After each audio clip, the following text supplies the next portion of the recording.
love it so much. Just a nice little tasty appetizer, three-team blockbuster deal, just 7 days before pitchers and catchers report. God, I love MLB being on the center stage. It gives me a ton to talk about and keeps me in business, or at least my YouTube channel. So make sure you go subscribe. The big deal. It's a lot to get to, and if I get some of this wrong, I'm sorry. It's like a jigsaw puzzle trying to unpack it all. But it's a three-team deal between the Dodgers, Red Sox, and Minnesota Twins. The key pieces are obviously Mookie Betts and David Price heading to California, the state that I love so much. That makes them, it obviously shifts the balance of power in the NL West and the NL to, on paper, it looks impossible to beat the Dodgers with that lineup and bullpen and just complete team with Mookie Betts, Cody Bellinger, Will Smith, the young catcher, the Max Muncy. Geez, it just looks impossible. I think pitchers might say they're sick, so they don't have to face this lineup.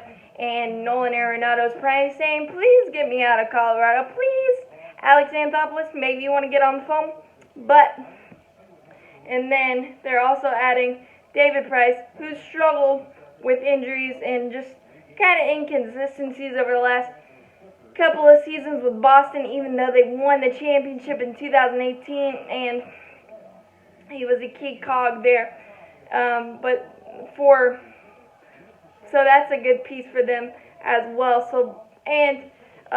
Boston, it was an okay deal for them as well. They were able to get under the luxury tax. Unfortunately, they had to send a lot of cash that has not been disclosed yet to compensate the rest of David Price's not really good contract, 3 years, $93 million left on it, and at David Price's age 34, it was a pretty bad contract, atrocious, but that given.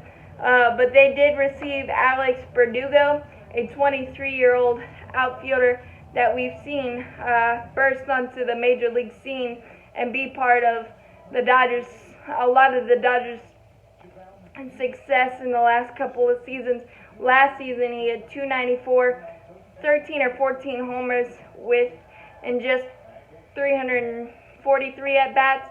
And the problem with the Dodgers, or the luxury I guess, was the Dodgers have two lineups that could very well be everyday lineups, and it was really hard to get everybody consistent playing time.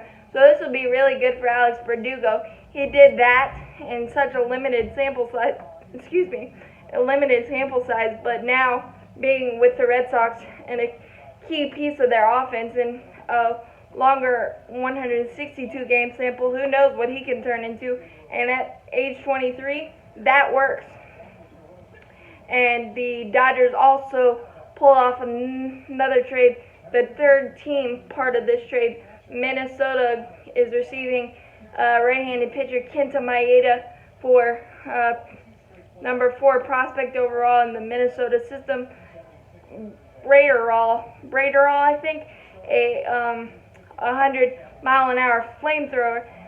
The Dodgers put him in the package with Verdugo, so that works out that way because they're losing David Price, and they could finagle the starting rotation, or wherever he fits in, I guess, would more likely be a reliever, but that's a nice piece to get.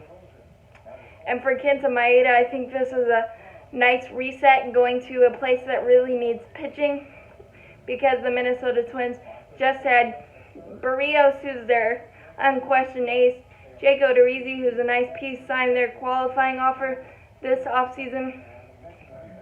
Then you got Michael Pineda coming off a PED suspension, re-signed for 2 years, $20 million, which I was a little surprised by that. But then you've got Kenta Maeda, who's a very, very capable veteran pitcher, but he's been seesawed back and forth between the bullpen and the starting rotation. So I think being penciled in as an everyday fifth starter or wherever you want to put him is gonna ease his mind a little bit.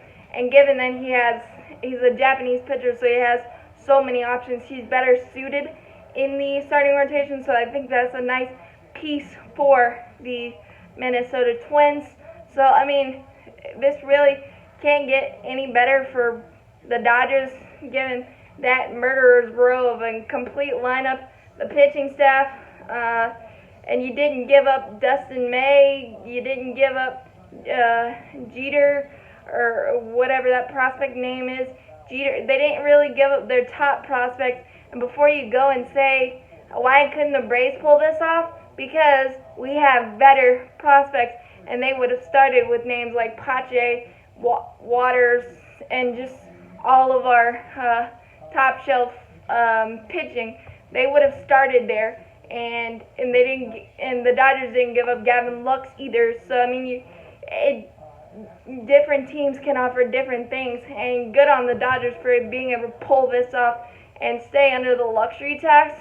But it's also good for the Boston Red Sox to kind of hit the reset button while still being competitive, at the same time getting under the luxury tax and whatnot. And also the Minnesota Twins able to get a key pitching piece that they've been missing all off season. It's not the flashy name, but he is very serviceable. Just hope his injuries will allow him to pitch in 2020. But the Dodgers are going to be hard to beat on paper. Luckily, we don't play baseball games on paper, but boy, they're dancing in the streets tonight in California.